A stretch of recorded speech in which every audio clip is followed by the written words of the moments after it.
Good morning, Springs Church. I'm enjoying being on this Road to Emmaus Bible journey with all of you. Today, we'll continue on in Romans chapter 3.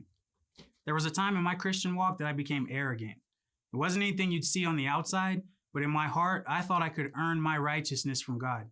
I had mental checklists of the good that I was doing and the bad that I wasn't doing, and I thought how proud God must be of me and my righteousness. Then I started to run into passages like Romans 3, where Paul says, there's no one righteous, not even one. He says, all have turned away and together become worthless.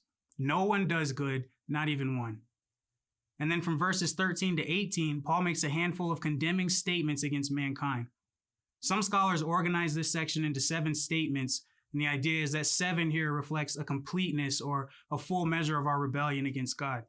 And this ties back to Paul's idea that rebellion has reached its full measure, and there's not a chance that even one of us are close to getting this thing right.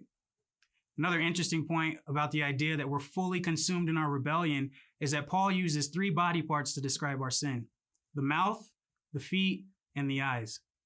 You might remember the positive side of this same theme from Proverbs 4.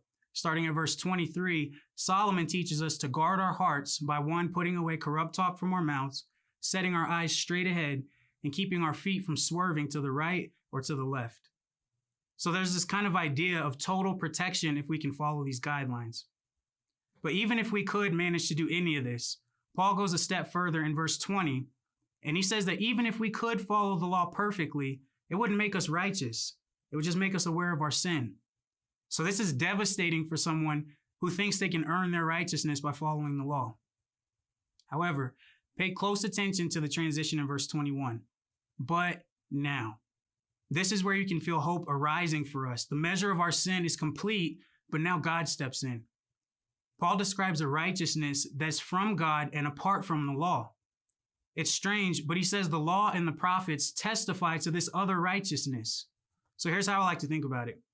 God draws all these lines and sets all these boundaries around our lives, and we know it as the law. There's a line up here, you shall have no other gods before me. A line over here, you shall not lie. Maybe a line this way, you shall not covet. A line down there, you shall not steal. And these strange lines somehow expose our sin and show us a contrast between us and a holy God. We stumble around and we fall outside the lines and we frantically try to get back, but we continue to fail.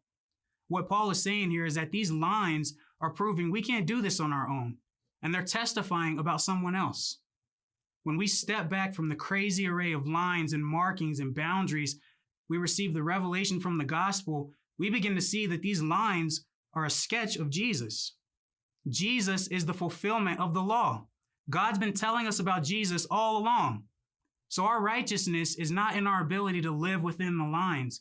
Our righteousness is based on our faith in Jesus. The law and the prophets testify to this. Now, remember how hopeless we felt a moment ago as we read Paul's statements about our sin.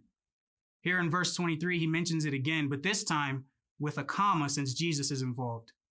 He says, for all have sinned and fall short of the glory of God, comma, and are justified by his grace through the redemption that came by Christ Jesus.